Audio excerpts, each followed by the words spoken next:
Hello everybody, I hope everyone can hear me really well, and if not, well, it is what it is. My name is Victoria and I am a data scientist in the DSB Digital Labs. This is an innovation laboratory that's part of DSB, which is the Danish train company. And today we're going to talk about the learnings we got from a design sprint and the project we ran last year about saving lives on the train tracks, about preventing suicides and preventing people getting hit from the train.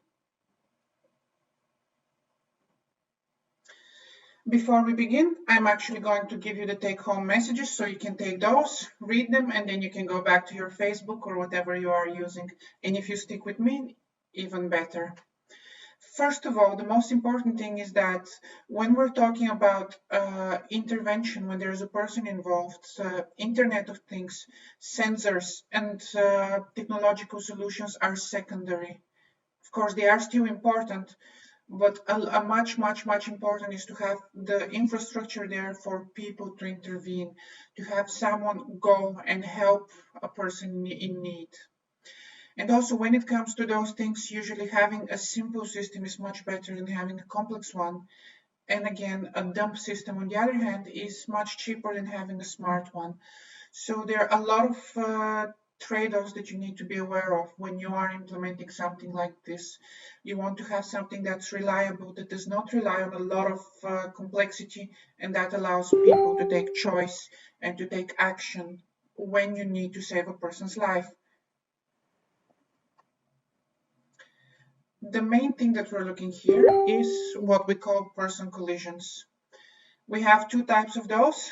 We have roughly suicide attempts. This is people who, well, they go and try to take their own lives, or they try to use a train to take their own lives.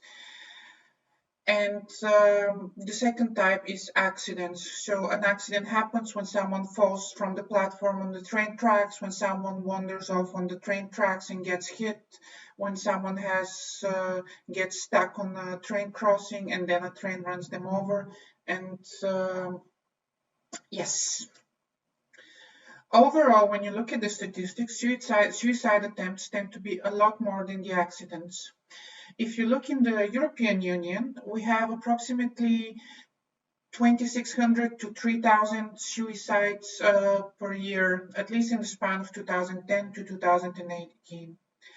And if you look at person collisions, which is what we use when we are talking about accidents, this is somewhere between 800 and 1,200 people per year in the same time span from 2010 to 2019. In Denmark, since it's only one country, those numbers, of course, are much smaller. We have approximately 50 suicides from the time span between 2016 and 14 accidents.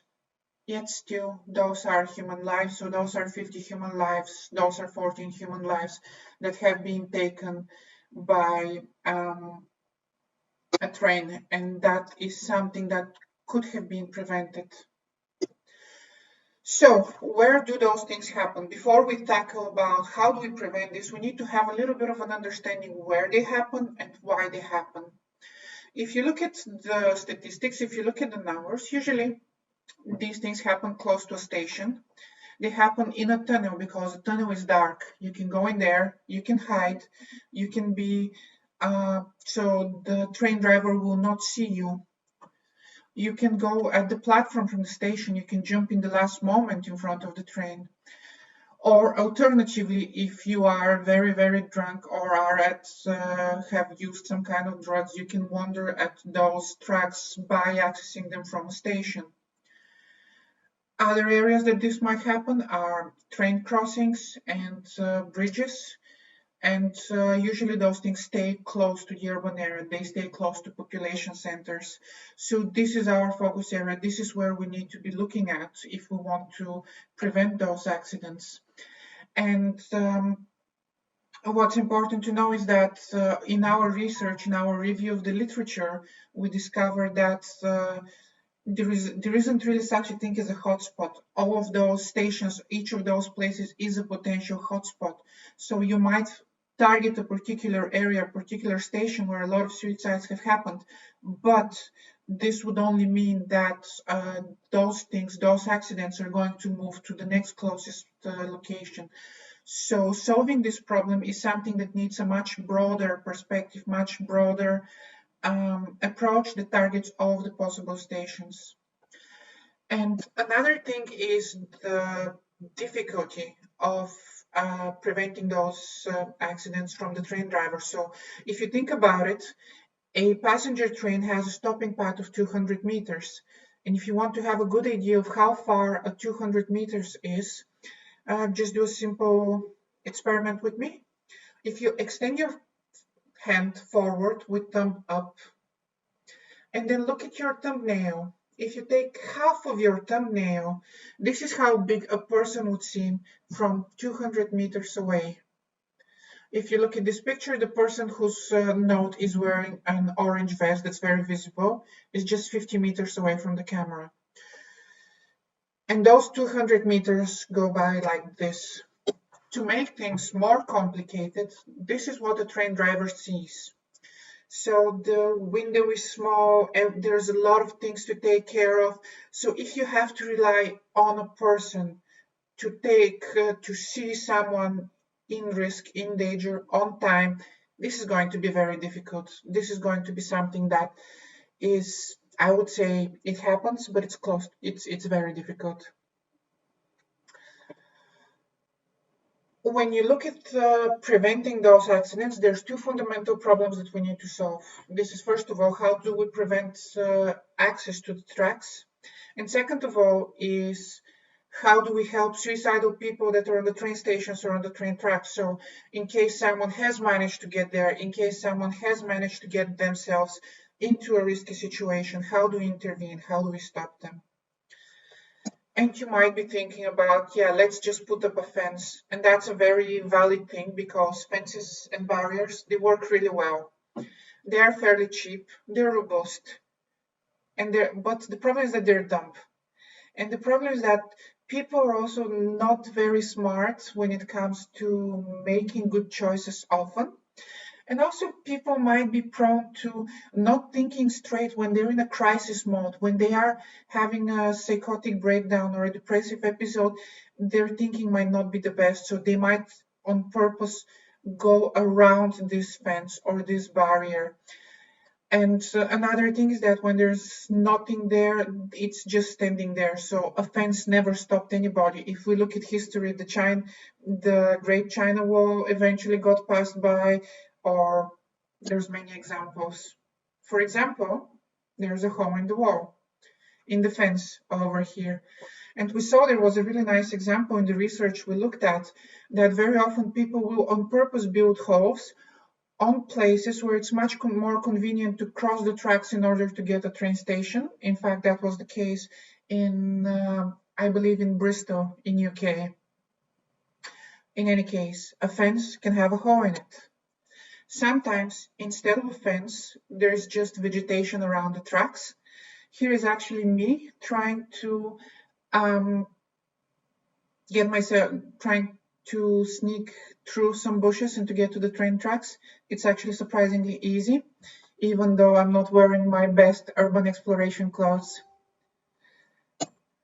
And finally, there are stations where there are just no tracks available. Sure, as you can see here, there is a sign that's saying, please don't go there, or access forbidden, but how is that sign going to actually prevent you from going there? And this specific station where this photo is taken from has been the location of several accidents before.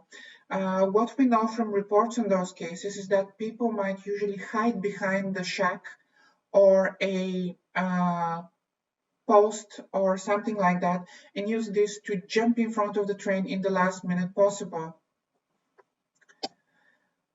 And of course, the thing is that it's not always about walls. It's not always possible to put out a fence there. Sometimes it might be way, way too expensive. A lot of stations as they exist now are open areas, and putting up a barrier would be a very, very, very costly endeavor in those, because those need to conform to a number of requirements. You need to have automatic gates and so on.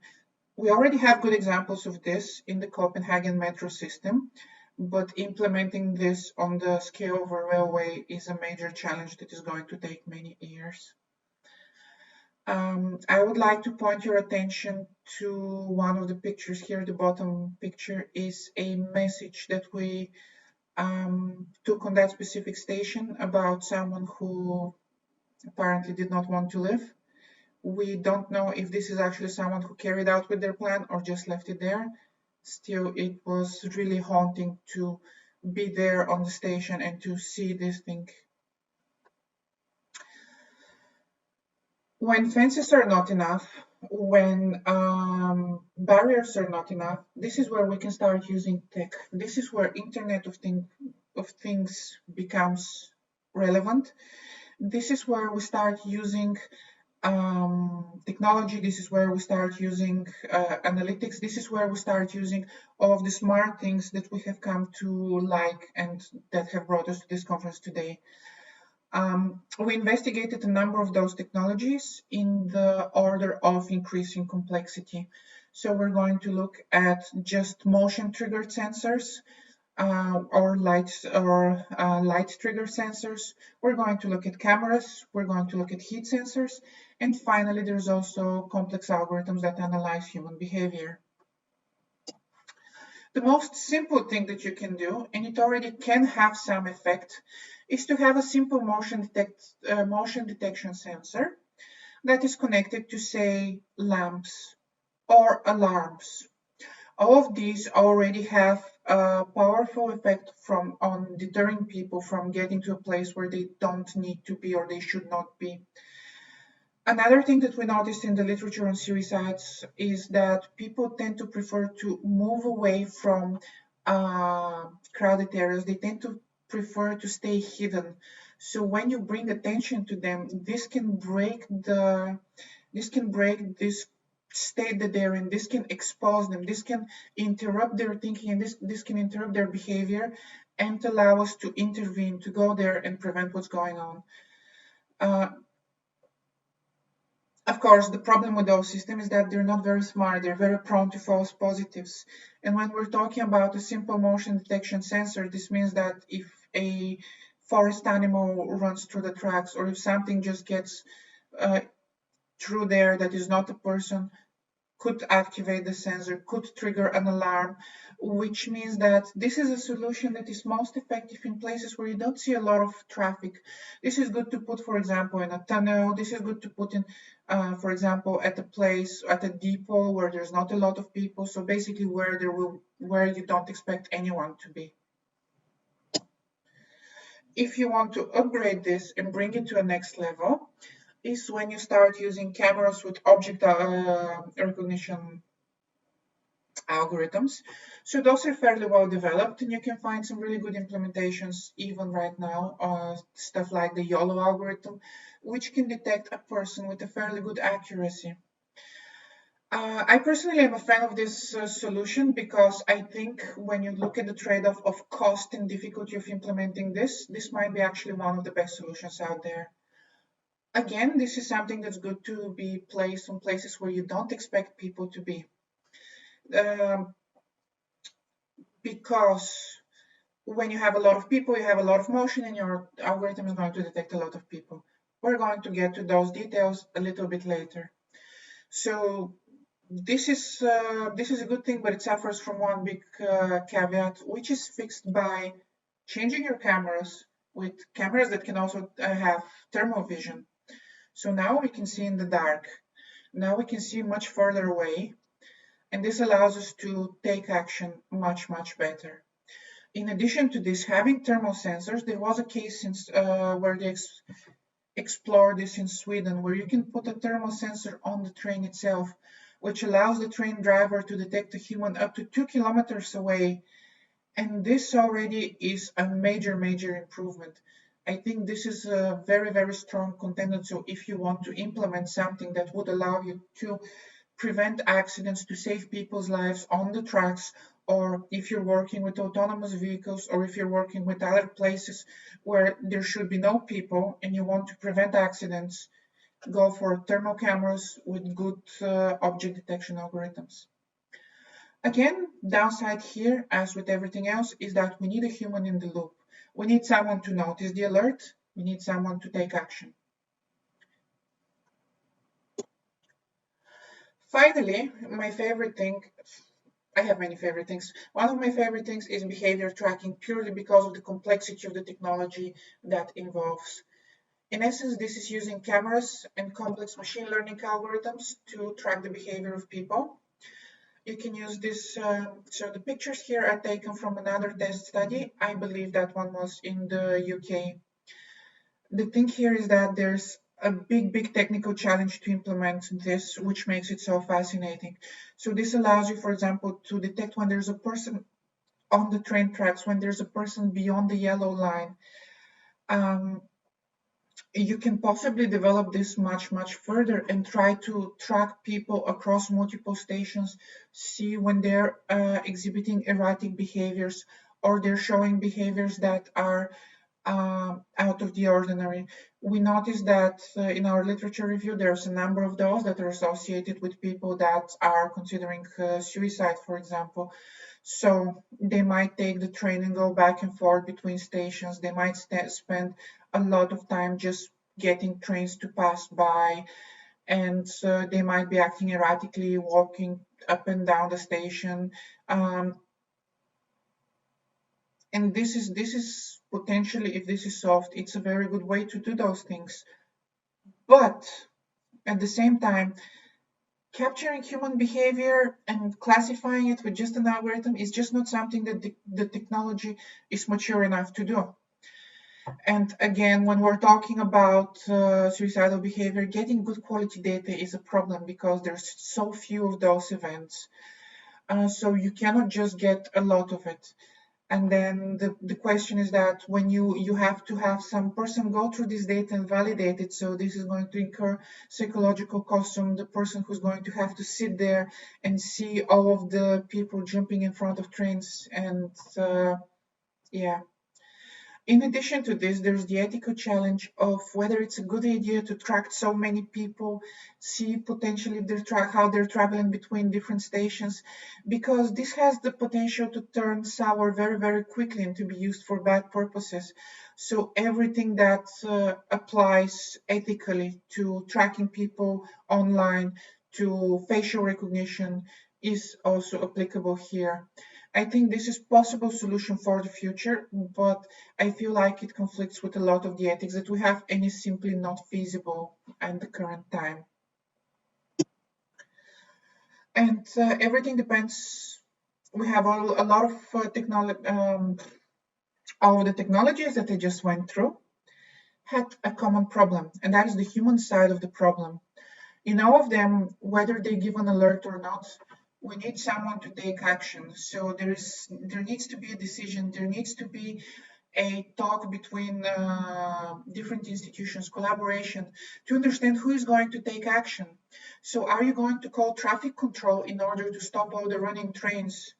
Are you going to call the police, or are you going to call the hospital?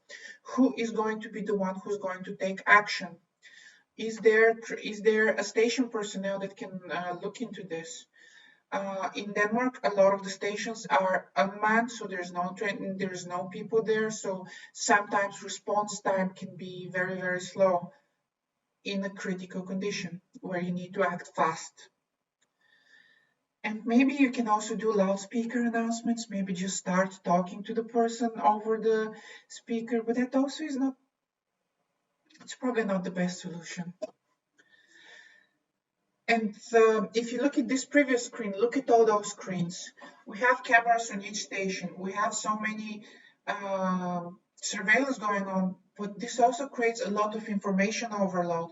This means that the person is not always able to see everything that's going on. So you need a solution that really makes it obvious when something is going on. You need to have a solution that allows a person to take action.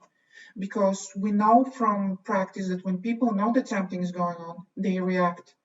We know that when someone notices a person on the tracks, immediately they call the traffic center, immediately everything is slowed down, immediately authorities are called. But the question is, how do we make this reaction time faster? How do we inform people faster? And if you don't have a lot of resources dedicated to monitoring those systems that you implement, that are monitoring all the sensor outputs, all the alerts, then it's very likely that your system is not going to be super effective. Which gives us probably the biggest takeaway that you can have from this presentation is that systems that do not have human intervention are not effective in this case. We're dealing with human lives, we're dealing with human communication. If you don't have anyone to see the sensor, if you don't have anyone to see the alert, and if you don't have anyone to go and act, then your system is not good. So throughout this project, we are already did this initial study. We evaluated different technologies. We built several different proof of concepts. We took a couple of study trips. We evaluated the literature, and right now we are moving to the next stages of it. We are outlining this project together with several NGOs in the area, and we are trying to investigate the most suitable tech on the market that can fit us with the needs among the technologies that I outlined earlier. We already are putting fencing and posters on critical locations, so we are already taking action in preventing such accidents from happening in the future. And we are working on making this bigger and broader. And all of this that I have talked about so far connects to a bigger picture. So as I mentioned earlier, having camera tracking your behavior is something that tells you something about privacy. Is it okay to track people? Is it okay to keep an eye on them? Also, it's connected to the broader picture of suicide and mental health in the society. Are there resources in the society that are good enough to prevent those things from happening? Is there systems to take action when action is needed in relation to those things? Is there someone to help suicidal people, depressed people, people that are at risk of doing something that's beyond the that is not very good for them? And of course, it's very important to ask yourselves, what do people around you do? So do we just see a person standing on the edge of the platform, obviously looking disturbed, and turn our head the other way? Or do we go and approach them? So there's a lot about developing a society of care, approaching those people and talking to them so that our own society takes care of our own. We go and help other people, and in this case, we reduce relying on a fallible machine sensors or whatever, because technology is just technology and we are dealing with people. And then all of this also leads to another very big question when we're talking about those things, is that in essence, we're kind of putting a value to a human life. So if your sensors are not very good and they give a lot of false positive, are you going to stop every time there is a signal?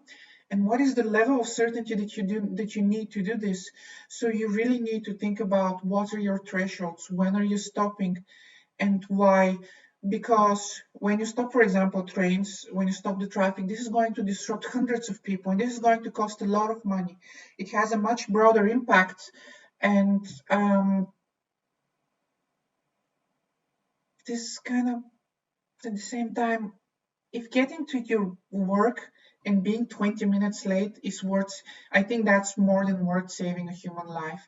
And I think we should ask ourselves whether money is actually more important than human life. So this is an ethical consideration that you need to take into account when working with those things, when designing your systems, when figuring them out. And you need to also think about the broader picture. You need to ask yourself, especially in those times that we are right now, what can we say about a system that forces us to make such choices, to think about what is a good threshold to consider whether we can kill a person or not? Overall, we need to take care of each other and leave technology on the back end. Sure, develop it, but do your best. Remember that in the end, you're going to have false positives, you're going to have misses, but nothing beats actually taking care of each other.